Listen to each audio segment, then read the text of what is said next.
Bonjour. Pour comprendre une religion, il faut connaître ses sources. Alors pour les Occidentaux que nous sommes, c'est indispensable pour le christianisme et le judaïsme évidemment, mais aussi pour l'islam. Alors nous savons qu'il y a le Coran, le texte de référence, mais ce n'est pas la seule source. Il y en a d'autres qui ne sont peut-être pas de même valeur, historique ou religieuse, mais qui existent et qui sont importantes. Quelques minutes pour y voir plus clair. Shafiq Keshavji, bonjour. Bonjour. Alors, ces différentes sources du Coran, de l'islam, pardon, il y a d'abord le Coran, évidemment, c'est le premier mot qui nous vient.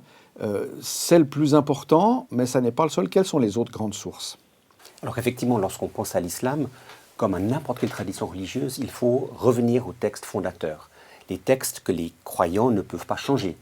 De la même manière qu'un chrétien ne va pas changer la Bible, même s'il y a des différences entre catholiques et protestants sur la Bible, ça reste un texte fondateur. De la même manière qu'à côté de la Bible, il y a les textes des pères de l'Église et il y a les conciles œcuméniques. Donc à partir de ces textes fondateurs, on va avoir toutes sortes d'interprétations. Pour l'islam, ça va être la même chose. Au niveau de l'islam, il y a effectivement le Coran, on y reviendra, et il y a aussi ce grand corpus de textes qu'on appelle les hadiths. Et ces textes sont souvent peu compris, peu connus en Occident, et je crois que c'est très important de connaître ces textes, parce que ces textes sont la deuxième source de la révélation dans l'islam. Qu'est-ce que ça veut dire, les hadiths? Hadith, ça veut dire propos. Les hadiths, ce sont des propos de Mohammed. Et là, vous avez un des 5 volumes de Bukhari, c'est vraiment la figure de référence. Bukhari a recensé 600 000 hadiths. Et puis finalement, il en a retenu quelques milliers, considérés comme authentiques. Et qu'est-ce que c'est qu'un hadith? C'est d'abord une chaîne de référence, c'est-à-dire telle personne a entendu telle personne qui a entendu telle personne qui a entendu le prophète dire ceci. Et donc, ce sont des dits, des actes, et qui vont permettre de comprendre qu'est-ce que Mohammed a fait dans telle circonstance. Alors, pour comprendre le Coran, il faut revenir au hadith, la deuxième source de la révélation, pour vraiment comprendre le sens profond. Et ces textes notamment de Bukhari ou de Muslim, les deux grandes figures de référence, sont peu connus. Et je crois que si on veut vraiment comprendre l'islam, il faut se plonger dans ces textes. Et puis il y en a un troisième et un quatrième, moins important, mais quand même important. La troisième source, c'est ce qu'on appelle la sira, c'est-à-dire les vies, les biographies de Mohammed. Ça, vous avez un des textes de fondateurs, Ibn Ishaq, et puis il y a une reprise d'Ibn Ishaq parce qu'on a perdu certains de ses textes, mais qui a été repris par Ibn Hisham. Bref, en tout cas, ce sont les biographies officielles de Mohammed et qui vont permettre de comprendre les hadiths et qui vont permettre de comprendre le Coran. Donc à partir de ces 3 éléments-là, vous avez ces textes que j'appelle les textes normatifs et les musulmans ne peuvent pas changer cela. Cela dit, maintenant, il y a des grands débats parmi les musulmans. Est-ce que ces textes sont vraiment authentiques? Et là, on touche déjà la question des interprétations chez les musulmans. Certains vont dire, mais bien évidemment, la source première, c'est le Coran. Ça, c'est la parole d'Allah que Mohammed a reçue. Ce sont l'ensemble des sourates, les chapitres reçus. Et les autres vont dire, mais cette deuxième source de la révélation, est-ce que c'est vraiment authentique? Est-ce qu'il n'y a pas eu des créations littéraires? Est-ce que ce ne sont pas des textes tardifs? Alors voilà, ça c'est un débat de spécialistes. Toujours est-il qu'il faut connaître ces 3 sources, le Coran, les hadiths et la sira, pour avoir les textes normatifs de l'islam. Mais vous, Shafiq Keshavji, qui avez non seulement lu le Coran, mais aussi les hadiths, en tout cas un bout, parce que c'est énorme, on peut déceler des différences, qu'est-ce qu'il faudrait dire, de spiritualité, de distance avec le moment primordial de l'islam? C'est pas tout à fait la même chose? Alors, il y a des choses qui se ressemblent, il y a des choses qui sont différentes. Voilà. Donc, on perçoit bien que dans ces propos de Mohammed, il y a effectivement des clarifications, il y a des explicitations, il y a des éléments qui vont permettre de comprendre ces textes. Puisque vous me posez la question, c'est vrai qu'en tant que théologien, en tant que chercheur en sciences et religions, je me suis beaucoup intéressé à la mystique musulmane, comme beaucoup d'Occidentaux. On avait le Coran et on avait l'ensemble des mystiques. Et il y a des textes extraordinaires. Et moi, j'ai été ébloui par les mystiques musulmans. Un auteur comme Rumi est extraordinaire.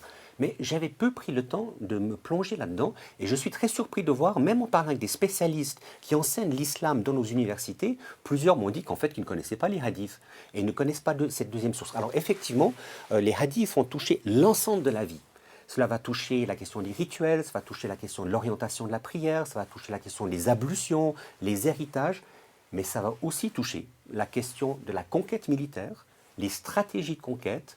Cela va toucher la question des relations entre musulmans et non-musulmans, en particulier les juifs, les chrétiens, les polythéistes Et il y a dans ces textes des beaux textes, mais des textes extrêmement violents à leur égard. Est-ce qu'on sent une évolution par rapport, je ne sais pas si le mot intolérance ou radicalité sont les bons mots, entre le tout début de la révélation musulmane et puis son déploiement ultérieur dans ses hadiths puis dans la sira?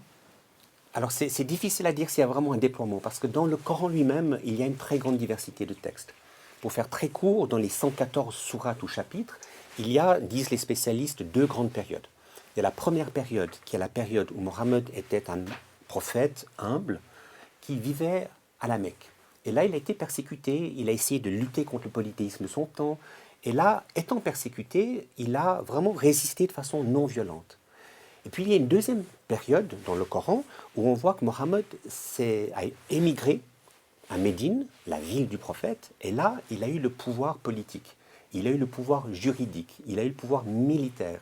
Et on voit tout de suite qu'il y a une transformation de la tonalité.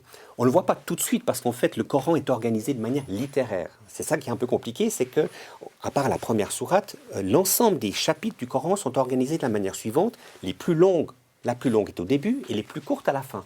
Comme le Nouveau Testament d'ailleurs, les épîtres, c'est la même manière. On commence par Romains et les courtes à la fin. Donc c'est une organisation littéraire, mais à partir de ça, on ne voit pas l'évolution historique.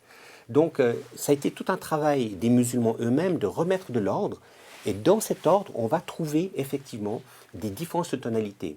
Beaucoup plus de reconnaissance, de patience, de reconnaissance de l'autre, d'humilité dans la première partie mécoise, et des textes de plus en plus violents dans la seconde partie du Coran. Et cette seconde partie, donc médinoise, va effectivement poser problème.